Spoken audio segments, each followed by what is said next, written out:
It's 6:47 on a Monday morning. You wake up before your alarm, not because you're excited, because something feels different. You reach for your phone the way you always do. Notifications, emails, a message from work. Nothing unusual. Then you open your banking app and stop. You look at the number again, then again. $1 million. You don't move. For a few seconds, your brain refuses to process it. You close the app, open it again.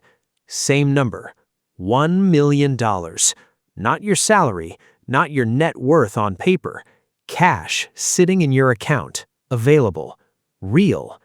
You sit on the edge of your bed, and the first thought that enters your mind isn't, what should I buy?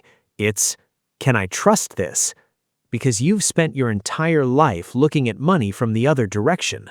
You knew what it felt like to have $100 left before payday. You knew what it felt like to check your bank account before ordering food. You knew what it felt like to see an unexpected $800 expense and immediately wonder what you could cut. Now, there are 6 zeros sitting in front of you. And strangely, you don't feel 6 million times happier. You feel confused. You walk into the kitchen, you make coffee, you stare out the window. Your life looks exactly the same. Same apartment, same coffee machine, same clothes, same car sitting outside. But the meaning of everything has changed. That car suddenly feels unnecessary. The apartment suddenly feels like a choice. Your job suddenly feels optional. And that's when the first dangerous thought appears. I could quit today. You could. You open your work email. There are 12 unread messages. Yesterday, they would have bothered you. Today, they barely register. Your boss sends another meeting invitation. You stare at it. For the first time, you realize something powerful. You don't need this job to survive. But here's where things get interesting. Having $1 million doesn't automatically make you financially free. It depends on what you do next. Because $1 million can completely change your life, or disappear surprisingly fast. Imagine you immediately upgrade everything. New house, new car, luxury vacations, designer clothes, expensive restaurants, a few gifts for friends, a few investments you don't understand. And suddenly, the $1 million doesn't look so big anymore. That's the first lesson you learn. Money doesn't create financial freedom by itself. Behavior does. So instead of spending it, you do something almost boring. You don't tell anyone, not your coworkers, not your neighbors, not your friends, not even most of your family. You realize that the moment people know you have $1 million, the money stops being only yours. It becomes information. And information changes relationships. A friend suddenly has a business idea. A relative needs help with a house. Someone wants to borrow money. Someone else wants to introduce you to an amazing investment opportunity. You start noticing something uncomfortable. People don't necessarily become greedy. Their expectations change, and sometimes yours do too. You start imagining what life could look like. You could buy the house you've always wanted. You could travel for a year. You could buy a luxury car. You could stop working. You could help your parents. You could invest everything. You could do almost anything. And suddenly, having too many choices becomes its own problem. Because before today, money forced you to choose. Now, money gives you thousands of choices, and choosing badly can still ruin your life. So you make the first decision. You do nothing. You leave the $1 million sitting there while you figure out what it actually means. You call it qualified financial professional. You learn about taxes, you learn about diversification, you learn about cash management, you learn how much you actually need to live. And slowly, the $1 million stops looking like a shopping spree. It starts looking like a foundation. That changes everything. You realize you don't need $1 million lifestyle. You need a lifestyle that doesn't require $1 million every year. That's a completely different goal. Your monthly expenses are $4,000. Your lifestyle is comfortable. You don't need a mansion. You don't need 3 cars. You don't need to prove anything. So you start thinking in decades instead of weekends. What happens if this money stays invested? What happens if you never touch the principal? What happens if your income continues? What happens if you keep living almost exactly the same way? And then you understand something that surprises you. The $1 million isn't valuable because of what it can buy today. It's valuable because of what it can allow you to stop doing. You don't have to accept every job. You don't have to tolerate every boss. You don't have to work overtime just because someone asks. You don't have to stay in a city you hate. You don't have to make every decision based on money.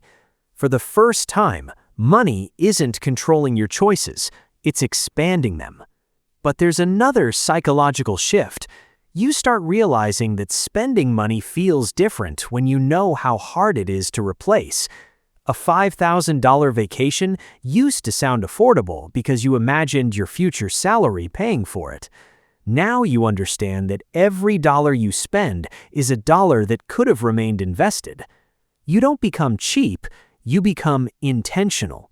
You still go on vacation, you just stop asking, "Can I afford this?" and start asking, "Is this worth giving up what this money could become?"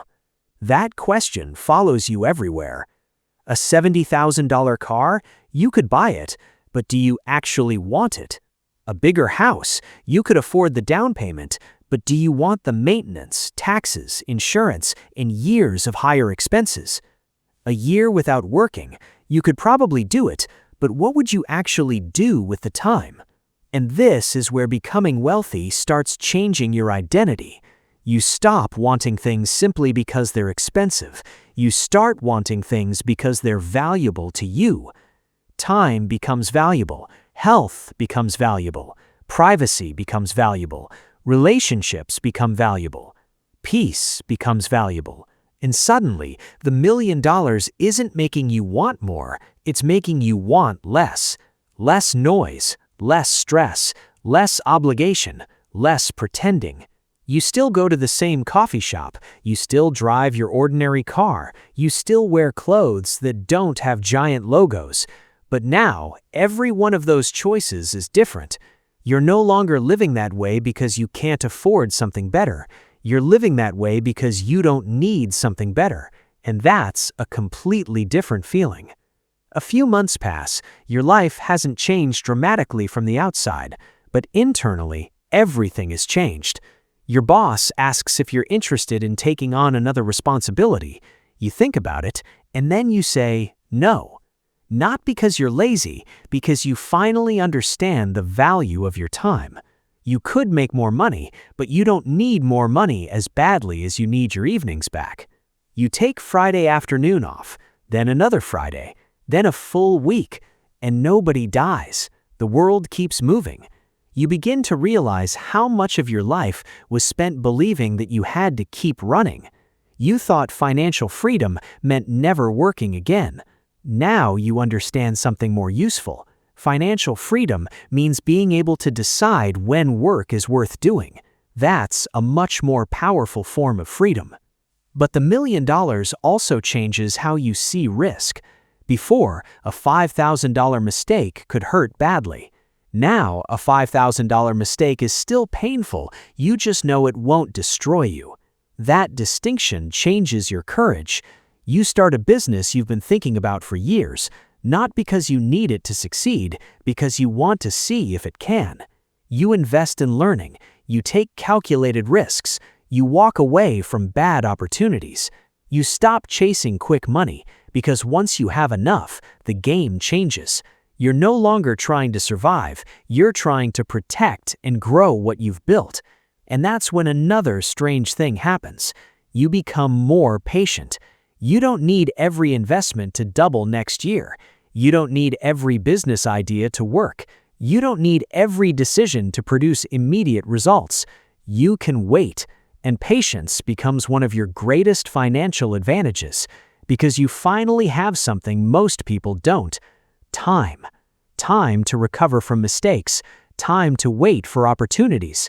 Time to let investments compound. Time to decide what you actually want. And eventually, you realize the $1 million was never really about the million. It was about the distance it created between you and desperation. An emergency happens. Your car needs a major repair. You pay for it. No panic. A family member needs help. You help within your boundaries. No financial crisis. Your company has another round of layoffs. You listen. You don't immediately panic. Because somewhere inside you, something has changed permanently. Money is no longer an emergency. It's a tool. And once money becomes a tool instead of a source of fear, you start using it differently. You use it to buy time. You use it to protect people you love. You use it to create opportunities. You use it to walk away. You use it to build. And perhaps most importantly, you stop using it to impress people. Because when you wake up with $1 million in your bank account, you discover something nobody tells you. The hardest part isn't getting rich. It's learning how to stay free once you are. Because $1 million can buy you a better life, but only your decisions can keep it that way. And years later, you wake up on another Monday morning. It's 6:47 again. You reach for your phone. You see the same account, but the number is different now. Not because you spent it, because you invested it. You built around it. You protected it. And eventually, the money started working for you. You make coffee. You look outside. Your life still doesn't look dramatically different, but you feel different. You realize that the greatest thing the $1 million gave you wasn't a luxury car, it wasn't a mansion, it wasn't a vacation.